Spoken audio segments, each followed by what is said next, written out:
to have something else to try and attract viewers to the episode. Oh, Banksy did the opening of the new episode. I'll watch that. Or whoever did this. You're a fan of that? He or she's done the art for the opening couch gag. Well, it could have been David Lynch for all I know. Yeah, it could have been, yeah. It was weird. It was like the kind of cartoon that Eraserhead's child would watch. Yeah. TV. But, yeah. Oh. Oh. To be honest, our opening was a little bit Eraserheady. It was. Or whatever. But this episode, that was only one of the myriad problems of the episode. So, the actual episode, Rusty's Rusty like the Simpsons. Yeah. Krusty is getting roasted on a comedy show thing, whatever. But he doesn't think it's going to be because he doesn't know what a roast is. Yeah. He doesn't think it's going to be harsh. For some reason, then he goes to his father for guidance. He's a rabbi, and that's what rabbis do. Yeah. Rabbi gives him guidance. He dies saying, and the whole episode he has a crisis of faith. I'm sure they've done this episode before. I'm pretty where sure. Where Krusty has a crisis of not being funny. Well, Gabbo, he gets cancelled. Yeah. And we've touched upon like Crisis of Faith before in the actual episode when he first kind of reconnects with his father and stuff. Yeah. And But isn't it ridiculous? This episode has less emotional impact than an episode where a clown gets taken off the air by a puppet. Yeah, that's so true. Yeah, like, that one was a really great true. episode. That's a great, yeah. And you feel for Krusty when he's off air because Gabbo is an attention-seeking prick. That's the whole point, though. You feel stupid little SOBs. Yeah. But then that's like a great moment when Krusty kind of you really feel for him. Yeah. You know, when like his show starts up again and he's doing his comeback performance. And yeah, Krusty means something at that point. He represents the old style of entertainment. You're completely behind him. Yeah, because he represents something good. Yeah. Not in this episode where like, oh, his dad dies. Yeah. Who even would anyone have without this episode even have like thought back to Herschel Christopherson before watching like was anyone at home thinking I hope Herbal comes back? Yeah, like I'm taking bets on who's gonna die or Herschel, he's the one. Yeah. But you know, like I can't wait to get to the I can't wait, but the episode when Mother Simpson dies. Oh yeah. I think it's the most horribly offensive episode ever because that's like Mother Simpson is one of my favourite episodes, and I think it's the most serious Simpsons has ever got. It's the most heart-wrenching one. Yeah, it really gets to you. And then they fucking insult it with that dreadful episode where she dies. But it's all of a sudden, it's like the writers don't know how to handle the characters going through loss because these characters are so static and they've got to keep the status quo. And it's the same here, like... Well, a lot of the problems, and some of this amplifies with New Simpsons, is it's as if they've just thought, hey, people used to like this, let's bring it back and kill it. Yeah. Like, so people won't mention it again. Like Sideshow Bob, he's not been in it for a while, now he's married and he's got a kid. Or something like that. Kelsey Grammer's in this one. He is, yeah. Yeah, and it doesn't really... He doesn't seem very Bob-like. No, doesn't. Why bring back Bob and not have him try and kill Krusty? Exactly. You're just wasting him then. And there's but going back to my point, like the episode where Krusty and his father reconnect I think is like one of the all-time like great episodes. I haven't watched it for so long. It's a season 3 episode. I knew it was awesome. season 3. I know it's amazing. I only remember I have no son, metaphorically speaking. Metaphorically speaking. But it's really good because like Bart and Lisa go all these kind of efforts to kind of reconnect the two of them. They're not really seeing each other eye to eye. Krusty's really depressed about his life. Yeah. And then Resonance, yeah. And then right at the end when they kind of reconnect and they sing a little song together on the show, it's really touching, it's really sweet. Did you feel more than when he actually died? Yeah. That should be the more mentioned thing than him reconnecting with his son, is him being dead.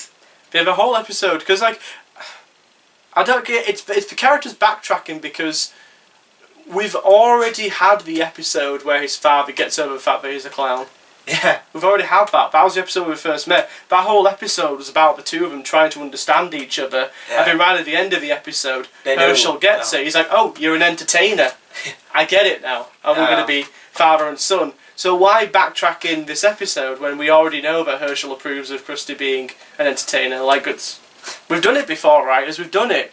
You know, people, It just frustrates me that the writers treat their audience like they don't care. Like shit. Yeah, like shit. It's like, oh, well, this is season 26. The people watching this show won't have seen the old episodes. Yeah. I'm like, I'm sorry, but people remember these things and they retain it. It's not good writing.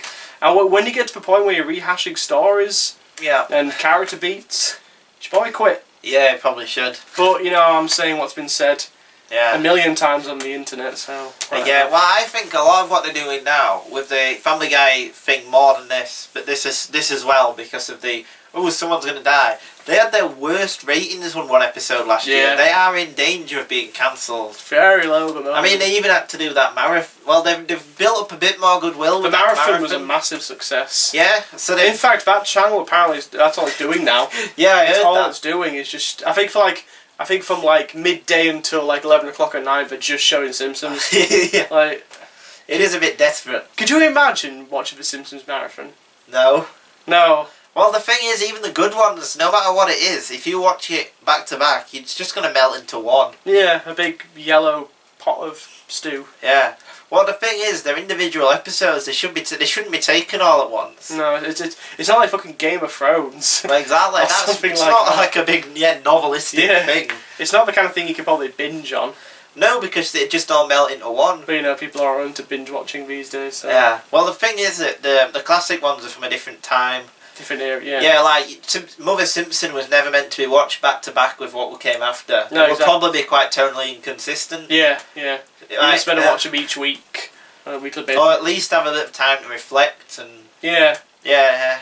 Then you can move on to the next one. Yeah, it's Arrested Development's an example of a show you could binge watch. Yeah, you could do because that. You get then. I mean, that's designed to be binge watched, so you get the references from the last one. Yeah, because all the jokes are based around references and callbacks to previous episodes. Yeah.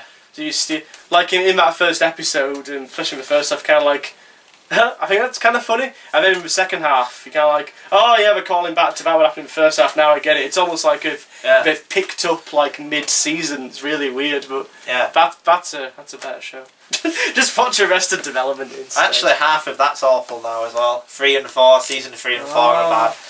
I've seen 1.5. Series 2 is amazing. I love series 2. Yeah, I like it. Did you smack that good piece of veal? There's money in the banana stand. Money in the banana. Meet Franklin. What up, old bitch? Steve Holt. Steve Holt. Steve Holt. Yeah, so anyway, when an episode is so bad, it makes you just do callbacks to a cancelled cult Fox show. You know it's bad. What would you actually give this out of 10? Is it going to circle around the 1? 2. What hovered it out of 1?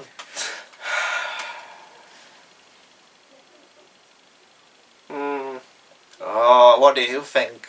What hovered it out of 1?